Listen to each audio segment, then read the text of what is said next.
నమస్తే, welcome to our channel. కూటమి ప్రభుత్వం కొందరు జర్నలిస్టులను అరెస్ట్ చేయడంతో ఆ వివాదం కాస్త చర్చనీయాంశంగా మారిందని చెప్పుకోవచ్చు. మరి అసలు కేవీఆర్ ని తెలంగాణలో ఎందుకు అరెస్ట్ చేశారు ఏపీ పోలీసులు? అలా అరెస్ట్ చేయొచ్చా? ఈవెన్ కవిత గారు కూడా స్పందించారు. అలా అరెస్ట్ చేసే రైట్స్ ఉన్నాయా? తెలుసుకునే ప్రయత్నం చేద్దాం. దీన్ని విశ్లేషించడానికి మనతో పాటుగా ఉన్నారు ప్రముఖ ఆర్థిక, రాజకీయ, సామాజిక విశ్లేషకులు కొత్త రవీంద్రబాబు గారు. నమస్తే సార్. నమస్తే సార్. ఎవరైతే కొందరు జర్నలిస్టులు అరెస్ట్ అయ్యారో మరి భావ ప్రకటన స్వేచ్ఛ కూడా లేదా అని కొందరు అంటున్నారు. మరి నిజంగానే ఫ్రీడమ్ ఆఫ్ స్పీచ్ లేదా? మరి ఇంకోటి, కేవీఆర్ ని తెలంగాణలో అరెస్ట్ చేశారు. ఏపీ పోలీసులు తెలంగాణకు వచ్చి తెలంగాణలో అరెస్ట్ చేయవచ్చా? మరి తెలంగాణ ప్రభుత్వం ఏం చేస్తుంది అంటూ కూడా కొందరు ప్రశ్నిస్తున్నారు. దీనిపైన కవిత గారు కూడా స్పందించారు. ఎలా చూడాలి? నిజంగానే ఏపీ పోలీసులకు తెలంగాణ వచ్చి అరెస్ట్ చేసే రైట్స్ ఉన్నాయా? మొదలు మీ క్వశ్చన్ ఏంటంటే భావ ప్రకటన స్వేచ్ఛ గురించి మాట్లాడుతున్నారు. అది ప్రస్తావిస్తున్నారు ఎక్కువగా ఈ మధ్య కాలంలో. అరెస్ట్ చేసినప్పుడు మరీ ముఖ్యంగా మాట్లాడితే అరెస్ట్ చేస్తారా, ప్రశ్నిస్తే అరెస్ట్ చేస్తారా? మాట్లాడితే అరెస్ట్ చేయరు, ప్రశ్నిస్తే అరెస్ట్ చేయరు. నంబర్ 1. నంబర్ 2, భావ ప్రకటన స్వేచ్ఛ. Article 19(1)(a). భావ ప్రకటన స్వేచ్ఛ ఉంది, కానీ ఈ ఒక్క ఆర్టికలే చెప్తున్నారు భావ ప్రకటన నేను ఏదైనా మాట్లాడవచ్చు అని కాదు దాని మీనింగ్. ఆర్టికల్ 1(a) గురించి మాట్లాడుతున్నారు. ఆర్టికల్ 2 కూడా ఉంది, 19 ఆర్టికల్ 2. అందులో ఏం చెప్తుందంటే దేశ సార్వభౌమత్వానికి, శాంతి భద్రతలకి ఎదుటి వాళ్ళని హింసించే విధంగా, ఇబ్బంది కలిగించే విధంగా మాట్లాడటం నిషేధం. మాట్లాడకూడదు. అప్పుడు కేసు పెడతారు, అరెస్ట్ చేస్తారు. అది అగెనెస్ట్ ది ఆర్టికల్ అనమాట. భావ ప్రకటన స్వేచ్ఛ అంటే దానికి లిమిట్స్ ఉన్నాయి. లిమిట్ లేకుండా లేదు. అది ఇష్టం వచ్చినట్టు మాట్లాడితే కుదరదు కదా, కేసులు పెడతారు. రెండోది, ఏ స్టేట్ పోలీస్ అయినా ఇంకో స్టేట్కి వెళ్ళి ఎట్లా అరెస్ట్ చేస్తారో, ఎందుకు అరెస్ట్ చేయరు అంటున్నా నేను. దానికి సబ్జెక్ట్ మాట్లాడదాం, పార్టీలకు సంబంధం లే. ఇండియన్ స్టేట్స్ అన్ని కూడా ఇండియన్ యూనియన్ గవర్నమెంట్ ఇది. అంటే ఏ స్టేట్లోనైనా ఒక నేరం చేసి ఇంకో స్టేట్కి వెళ్తే తప్పించుకోవచ్చు అని ఎక్కడ లేదు. ఇప్పుడు నేను సిఆర్పిసి సెక్షన్ 70 నుంచి 81 వరకు ఏముందంటే పోలీసులు వేరే స్టేట్కి వెళ్ళి నిందితుడు అక్కడ ఉంటే తీసుకురావచ్చు, అది చట్టంలో ఉంది. సిఆర్పిసి సెక్షన్ 48 కూడా అదే చెప్తుంది. కాకపోతే పోలీసులు by following the due procedure అక్కడ ఉంది. అది డ్యూ ప్రొసీజర్ అంటే ఏంటి? ఫస్ట్ ఆ లోకల్ వేరే స్టేట్కి వెళ్ళినప్పుడు ఆ లోకల్ పోలీస్ స్టేషన్కి ఇన్ఫర్మేషన్ ఇవ్వాలి, ఆ డైరీలో రికార్డ్ చేయాలి.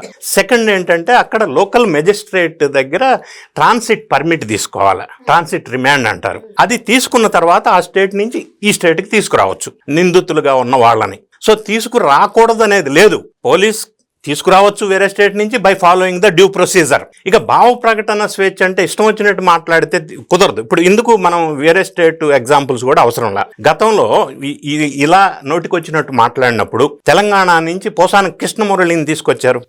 రఘురామకృష్ణరాజు తర్వాత జరిగింది. సాక్షి మీడియాలో ఉన్న కొమ్మినేని శ్రీనివాసరావుని ఇక్కడి నుంచి తీసుకెళ్లారు.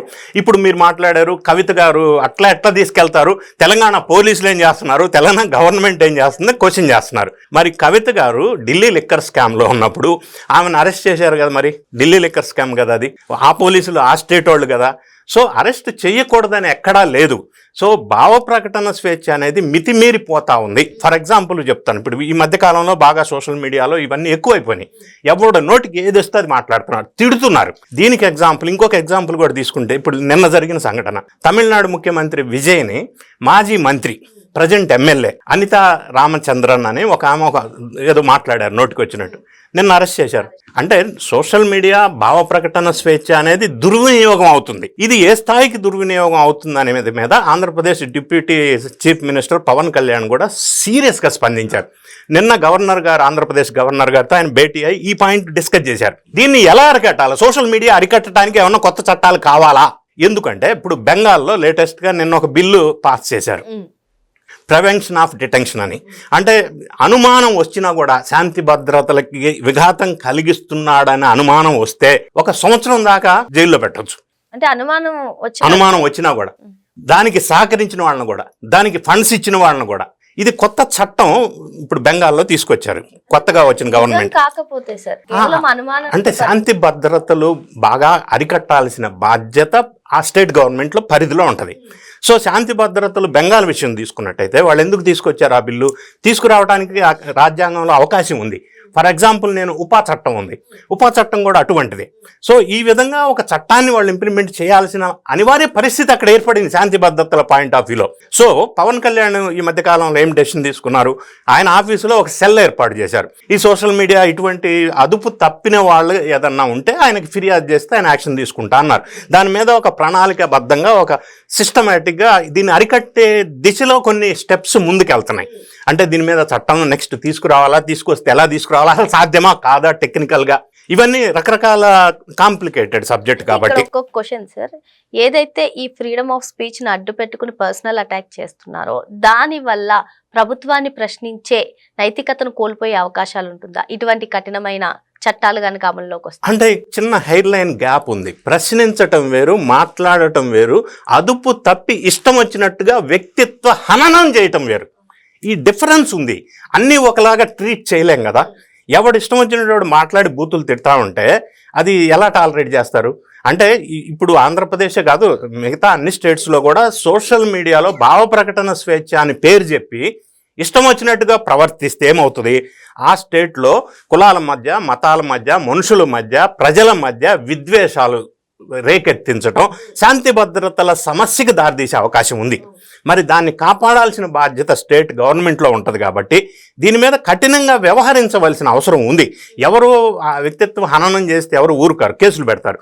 కేసులు పెట్టినప్పుడు ఏ స్టేట్లో ఉన్నా కూడా by following the due procedure arrest చేసి తీసుకొస్తారు. అదే జరిగింది. మీరు ప్రస్తావించిన యూట్యూబర్ కావచ్చు, లేదా జర్నలిస్టుగా చెప్తున్న కేవీఆర్ కావచ్చు. అదే గతంలోనూ జరిగింది, ఇప్పుడు జరిగింది. దాన్ని ఇంకా కఠినతరం చేయాల్సిన అవసరం కూడా ఉంది అనేది జనరల్గా సామాన్య ప్రజలు అనుకుంటున్నటువంటి విషయం. లేకపోతే అదుపు తప్పి ఈ విద్వేషాలు చెలరేగే ప్రమాదం ఉంది కాబట్టి. సార్, ఇక్కడ రెండు ప్రభుత్వాలు, ఇటు కూటమి ప్రభుత్వం, ఇప్పుడు ప్రస్తుతం ఏదైతే అధికారంలో ఉందో అటు గతంలో వైసీపీ, జస్ట్ ఒక పోస్ట్ ఫార్వర్డ్ చేసినందుకే ఒక ఆమెని అరెస్ట్ చేశారు అనే ఆరోపణలు ఉన్నాయి. మరి ఇప్పుడు ప్రశ్నిస్తే అరెస్ట్ చేస్తున్నారు. భావ ప్రకటన స్వేచ్ఛ లేదు. కూటమి ప్రభుత్వం కావాలనే రావడానికి బెయిల్ వచ్చినా మళ్ళీ అరెస్ట్ చేస్తుందనే కామెంట్స్ చేస్తున్నారు. రెండు కరెక్ట్ గా సరిపోవట్లేదు. ఎలా చూడాలంటారు? ఇప్పుడు గతంలో మీరు మాట్లాడింది ఏంటంటే రంగనాయకమ్మ అనే ఒక పెద్ద ఆవిడ గురించి మాట్లాడారు. అప్పట్లో చేశారు, అది అన్యాయంగా చేశారు, అందులో తప్పు లేకపోయినా చేశారు. ఇప్పుడు మీరు యూట్యూబర్ రావణ్ గురించి ప్రస్తావించారు. ఆయన ఒక ఇష్యూ మీద ఒక పర్టికులర్ లొకేషన్లో కేసు పెట్టారు, అరెస్ట్ చేశారు, బెయిల్ ఇచ్చారు. ఇదే కేసు ఇంకొక లొకేషన్లో రిజిస్టర్ అయింది ఎఫ్ఐఆర్. మరి అక్కడ పోలీసులు దాన్ని తీసుకెళ్లి మళ్ళీ మెజిస్ట్రేట్ ముందు హాజరుపరచాలి. This is the legal procedure, it's a part of procedure. What is wrong in it? ఎక్కడ ఎన్ని కేసులు ఉంటే గతంలో పోసాని కృష్ణమురళి కూడా చాలా పోలీస్ స్టేషన్స్కి వెళ్ళి అటెండ్ అవ్వాల్సి వచ్చింది కదా. లీగల్ ప్రొసీజర్ గురించి అందరికీ తెలియదు కదా సార్. కాకపోతే గవర్నమెంట్ వాంటెడ్ గా ఇలా చేస్తుంది అనే అంశాన్ని తీసుకెళ్తున్నారు కదా. గవర్నమెంట్ చేయట్లా, పోలీస్ డిపార్ట్మెంట్ వాళ్ళు వాళ్లకున్న విధి నిర్వహణలో భాగంగా by following the due procedure arrest చేసినప్పుడు కొంతమంది ఏమంటున్నారు, భావ ప్రకటన స్వేచ్ఛ అంటున్నారు. ఇంకా కొంతమంది దీనికి మతం రంగు కూడా పులుముతున్నారు, కొంతమంది పార్టీల రంగు పులుముతున్నారు. ఇవన్నీ ఇంకా జనాన్ని ఇంకా రెచ్చగొట్టే విధమైన ఇటువంటి పరిస్థితి ఉండకూడదు. సబ్జెక్ట్ వైజ్ వాళ్ళ డ్యూటీ వాళ్ళు చేయాలి కదా, చేశారు. ఇక్కడ కేసు బుక్ అయింది, బెయిల్ రావచ్చు, ఇంకో దగ్గర మళ్ళీ కేసు బుక్ అయింది, అక్కడ మళ్ళీ ఇదే ప్రొసీజర్ ఫాలో అవుతారు కదా. దానికి ప్రభుత్వానికి సంబంధం ఏంటి, దానికి కులానికి సంబంధం ఏంటి, దానికి ఈ క్యాండిడేట్ ప్రొఫెషన్కి సంబంధం ఏంటి? అది ప్రొసీజరల్ పార్ట్ కదా. మరి మొత్తానికి ఏవైతే అరెస్టులు జరుగుతున్నాయో అరెస్టులు కక్ష సాధింపు కాదని లీగల్ ప్రొసీజర్ లో భాగంగానే ఇవన్నీ జరుగుతున్నాయని చెప్పి సార్ చెప్తున్నారు. మరో అంశంతో మళ్ళీ కలుద్దాం. Thank you sir. Thank you.